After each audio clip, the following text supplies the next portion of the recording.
Now a path forward where we can get a win-win-win outcome here. A win for the crypto industry, a win for the banks, and a win for the American consumer to get President Trump's crypto agenda through to the finish line so we can make America the crypto capital of the world. This is very, very good for working Americans because ultimately this is about giving Americans more rewards for being able to have cash on reserve, being able to get paid quicker, being able to transact faster, democratize the financial systems. But we're going to get this bill across the finish line. But I would say when? Hopefully by April. Why market structure is important is it brings Wall Street in. Wall Street is here to sell. Wall Street is one of the great selling machines ever built. Crypto-friendly U.S. Senator Bernie Moreno just revealed that the highly anticipated Clarity Act, aimed at providing greater clarity for the crypto industry in the United States, could make it through Congress by April, giving the crypto market a much-needed relief from the uncertainty that has plagued it in recent months. The senator said this during an interview alongside Coinbase CEO Brian Armstrong at the World Liberty Financial Crypto Forum on Wednesday. The forum, which was held at President Donald Trump's Mar-a-Lago property in Florida, aims to define what the next century of American innovation, leadership, and economic influence will look like, according to Donald Trump Jr., the president's firstborn and co-founder of World Liberty Financial. Wednesday's event featured a powerful lineup of speakers, including the CEOs of Coinbase, BitGo, Franklin Templeton, and Goldman Sachs, as well as the president of FIFA, rapper Nicki Minaj, Shark Tank's celebrity investor Kevin O'Leary, and a slew of elected officials and regulators. The assurance from people like Moreno and Armstrong that the market structure bill is making great progress briefly boosted the odds of the Clarity Act passing in 2026 to 90% on Polymarket, proving again that the bill's passage, hopefully by April, will be most rewarding for the crypto market. In his recent interview with Anthony Pompliano, Galaxy Digital founder and CEO, Mike Novogratz discusses at length another advantage of the bill passing soon, noting that it will bring in a large horde of the greatest selling machine ever created, which is Wall Street. While a number of crypto market participants remain hostile to the idea of Wall Street and certain parts of the traditional finance industry getting unfiltered access to the cryptocurrency industry, Novogratz believes that exactly what the industry needs to go from its current state of fear, doubt, and uncertainty to all-out FOMO almost overnight. As we bring you clips from Novogratz's insightful conversation with Pompliano, please take a moment to like this video, subscribe to the channel, and turn on post notifications for more videos. Your support helps the channel immensely, so we can continue to represent this great industry in our own little way. Thanks, and enjoy the video. Novogratz and Pomp begin the conversation by discussing the macro environment, particularly amid rising geopolitical tensions, and how Bitcoin has been caught in the crossfire. Listen, it's complicated. I was sitting with two of my mentors who are 72, and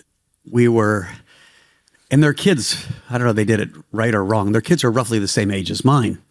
And I said, would you ever think about giving your kids some money to manage, so they can make their own decisions with it? Like, how do you empower them? And they looked at me like, are you insane? They were like, we are entering the hardest 10 years of our careers and how to preserve and grow value. And we're at least pretty good at this. We have no idea if those kids are going to even be, an iota as good. And so, no. And I thought about that because, they're right? There's so much changing right now that it makes value and understanding where to have your capital, just to stay level, right? If you measured yourself in gold, you didn't have a good year last year unless you owned a lot of gold. Does it mean run into gold now? I don't think so. I think gold and silver, certainly silver, put in the cycle high.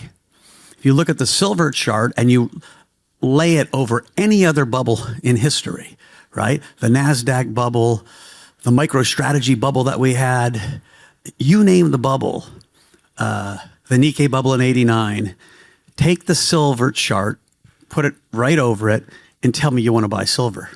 You might buy it tactically because it gets oversold and it bounces, but I will bet my clothes, I'll show up on this stage naked next year if silver puts it a new high. But it was an amazing story last year. And so what I think is happening is the United States is losing its position as the reserve currency of the world. And you can see that by amount of treasuries held by, foreign central banks, foreign countries. They're going straight down. Partly this is by design. This is administration that has told neighbors, allies, we think you cheated us, you got a better deal. We're very belligerent in our negotiating tactics. It can be called the art of the deal, or it can be called being belligerent in your negotiating tactics. But what you saw from Mark Carney and Davos and Pierre Starmer, they're like, okay, we get it. You don't want to be our partner. We don't trust you anymore. We will partner with China. We'll diversify our assets.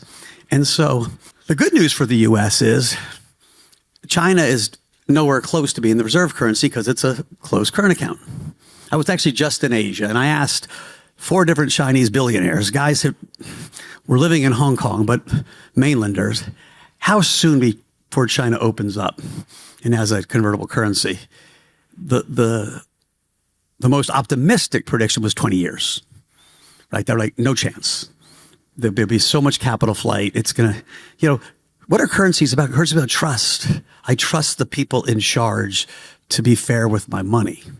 And so China doesn't have it. So you go to Europe. When I graduated from college in 1987, European and U.S. GDP was roughly the same, and today the U.S. is almost double.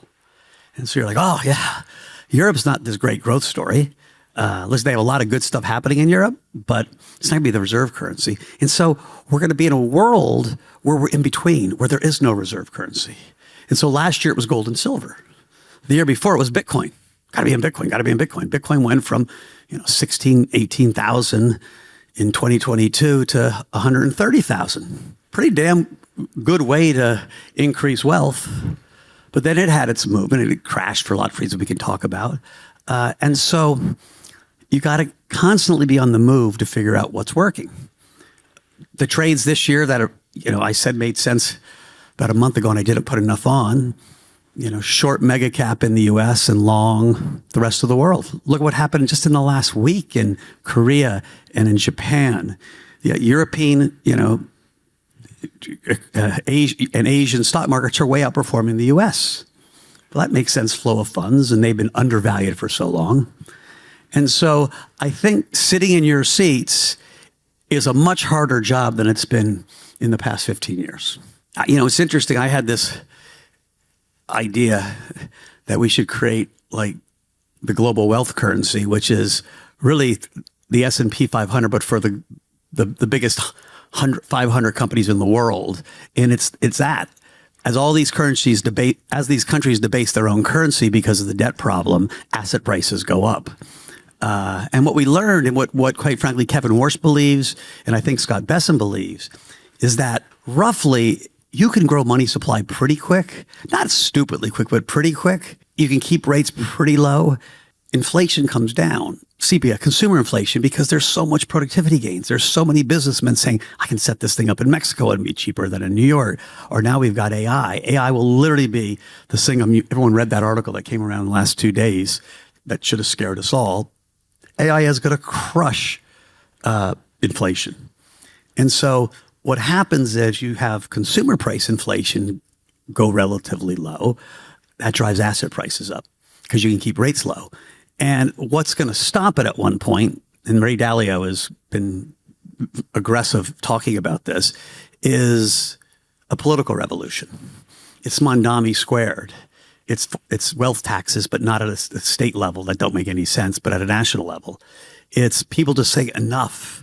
Because the criticism of the Trump economy, interesting enough, is the exact same as the criticism of the Biden economy. Right? It's not working for 60% of the people. He said, wait, but my stock market's on the high. Pam Bondi, 50,000 Dow yesterday. Come on. You guys should forgive everything else. 50,000 Dow. Well, Biden had the same thought. His stock market was the all-time high, right? He had inflation coming down. He had inherited from a high level, coming down because of COVID, right? He had the most job gains in the history. No president in our country ever had more job gains than Joe Biden, right? So if you were Biden, you're arguing, I was a great steward. Same way Trump is. Well, just go walk into Queens and not Manhattan or into Des Moines or all over the country. And most people say, it's harder this year to do what I did last year. You can call that inflation, whatever you want to call it. It's harder this year to have the same life I had last year. And so that's the real risk, and I don't know when that shows up.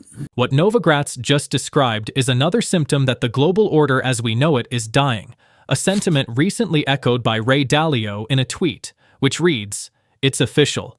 The current world order has broken down.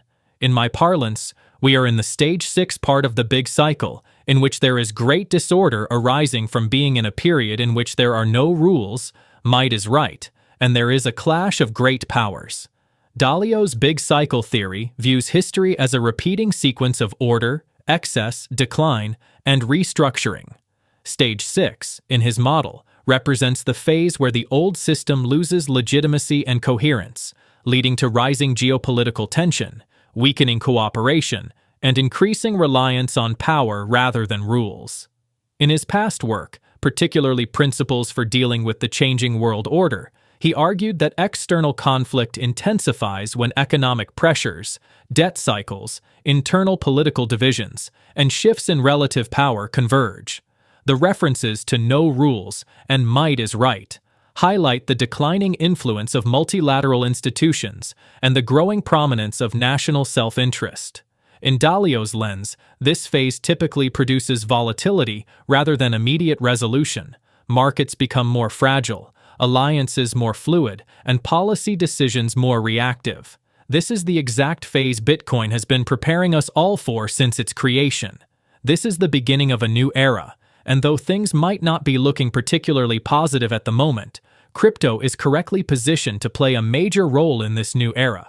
We just have to get certain things out of the way first. Let's get back to Novogratz's interview. I put on green pants today because I'm trying to give good energy to Bitcoin.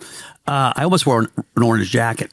Listen, Bitcoin had a horrible year. And why do I think it happened?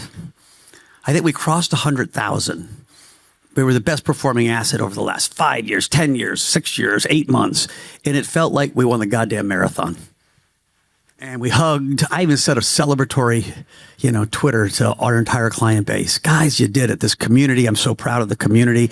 And it's the first global brand that's ever been built by a community. It was a miraculous accomplishment.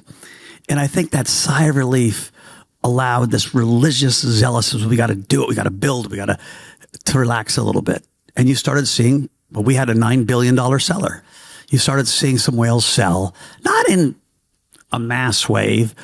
I had a friend that wanted to buy a sports team, so he sold some Bitcoin to buy a sports team or to buy a boat. Or everyone took a few chips off the table. Listen, markets are about supply and demand and flow of funds. And as you had the ETFs and then the DATs coming in to buy Bitcoin, they were met with sellers. And once the buying stopped, it doesn't take a lot of buying to push it back the other direction, right? Markets find price based on the marginal buyer. And I think we put a low in at 60. I'm not 100% convinced, but I'm pretty convinced. And so, yes, I've been buying some Bitcoin recently. I'm talking to a lot of people. They're all dabbling a little bit. But a lot of the old guys don't have a lot of dry powder. And so what we need is new narrative. And it usually takes a while. Like I can come up with some. Warsh is going to cut rates. That'll be good. Market structure, I think, is going to pass, believe it or not. Not positive, but I think so. I literally got a call from Chuck Schumer 3 nights ago. He's like, damn it, we're going to get this thing passed. I was like, okay, boss, keep on it. I'm talking about the left and the right. What's crazy about market structure, and this says a lot about politics in the country right now, both the left and the right want to pass it for different reasons. The right needs it because this is kind of Trump's signature thing. I'm the crypto president. How can I own the House and the Senate and not get a goddamn crypto bill passed? And so there's a real urgency for the right to pass this bill. The left realized, yeah, we should have listened to the few people who kept telling us there are more crypto owners than dog owners in America. And crypto's pretty popular, especially on young voters. And so why are we making what should be a bipartisan technology political? And so the core centrist of the Democratic Party was like, let's pass this thing and get it off the stage as a political issue. So the $190 million Fair Shake has raised doesn't go attack them in all their elections again.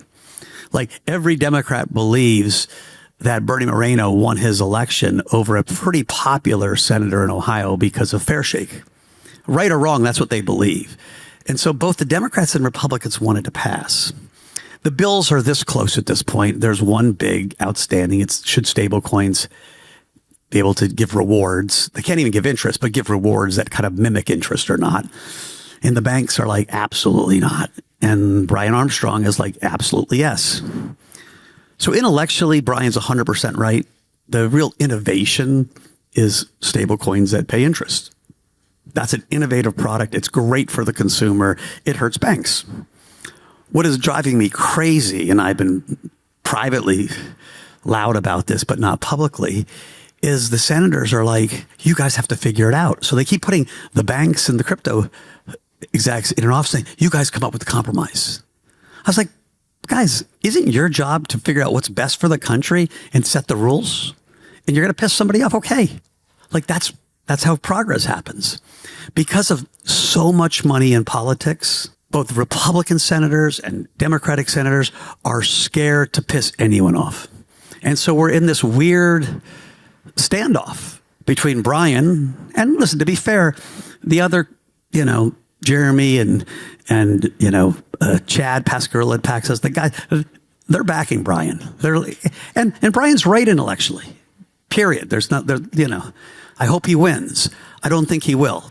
And so we'll see, where the compromise. So that's the one thing that could hold this thing up. I don't think it will be held up. I think it'll pass. And maybe if that passes, that gets us a little more narrative, right? Wall Street wants to participate, not because of Bitcoin. They understand we're going to move from a world of accounts to wallets. Paul Atkins said, I want everything on chain. And you look at how fast some of these on-chain ecosystems grow. And so the idea of tokenizing Galaxy stock or SpaceX shares, you're not going to sell them to the same people that are buying them already in the US. You're going to sell them all around the world to the 5 billion people that don't have great financial services in Cambodia, in Benin, in Paraguay, in Uruguay. Like that's where crypto really matters. The same people who use stablecoins. You're not going to use stablecoins. You got your little phone, boom.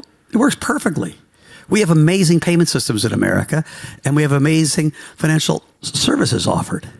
And so the crypto revolution has always been about serving the underserved. And why it's so important for America is it is an amazing platform for us to tell our stories, for our champion brands who everyone wants around the world to raise capital, to have investors in. And it's an amazing chance for those people to invest in Google. Like, forget Bitcoin, forget anything. Like, Google's been a pretty goddamn investment since everyone wrote off the new CEO. Right? And so most people in the world don't have a chance to invest in those things. And so why market structure is important is it brings Wall Street in. Wall Street is here to sell. Wall Street is one of the great selling machines ever built. They sell mortgages, they sell equities, they sell private equity, they sell stories. People on Wall Street get paid to sell, not to buy. Wall Street's going to sell crypto. And that crypto is going to run on the Ethereum blockchain or the Solana blockchain. That story, once you have a wallet, you got to have some Bitcoin, right? And so my hope is the bell goes down, there's an acceleration of TradeFi into our space that legitimizes it more, right? I always said nobody did more for Bitcoin to legitimize it than Larry Fink. So now we need a Larry Fink in each of these organizations. And all of a sudden, the 2% allocation to Bitcoin just becomes, of course. There is no doubt that clear, favorable, and workable regulation is one of the things keeping crypto down at the moment. With that out of the way, all of the capital still sitting on the sidelines will pour into crypto aggressively, encouraging even more institutional participation, product development, and the return of developers and builders that had previously left for more favorable jurisdictions. A clear regulatory framework will get the industry out of its current trap between bursts of optimism and recurring uncertainty, and accelerate the transition from experimental growth to mature, large-scale adoption. Brian Armstrong is optimistic and confident that a win-win outcome is close, as he recently revealed in a tweet, which reads, "Market structure is making great progress, and I believe we're going to reach a win-win-win outcome. A win for the crypto industry, a win for the banks, and, most importantly, a win for the American consumer." In another tweet, he wrote, I'm confident we can achieve a market structure win-win that advances the president's crypto agenda while addressing the concerns of the banks. Our focus throughout will be to advocate for what's best for crypto users. We're all in. We were the first ones fighting for market structure before it was popular, and we're staying at the table. Genius passed 6 months ago and is now being relitigated. That deeply impacts our customers. Coinbase attended both recent White House meetings, and the crypto industry is aligned.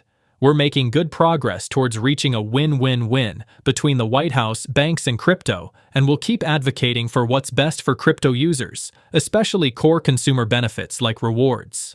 According to Eleanor Terrett, a third stablecoin yield meeting is set to take place at the White House on Thursday at 9 a.m. Eastern Time. The meeting will be attended by representatives from the crypto industry and the banking industry. Hopefully, this means a favorable compromise is close.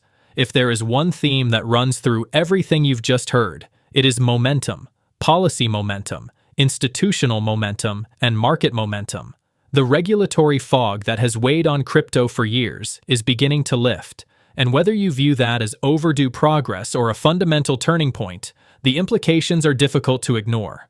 Clarity does not guarantee instant price appreciation, but it does change incentives, unlock capital, and reshape how traditional finance interacts with digital assets.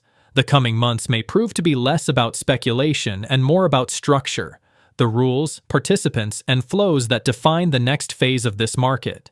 If you found this breakdown valuable, take a second to like the video, subscribe to the channel, and turn on notifications so you don't miss what comes next. Thanks for watching, and I'll see you in the next video.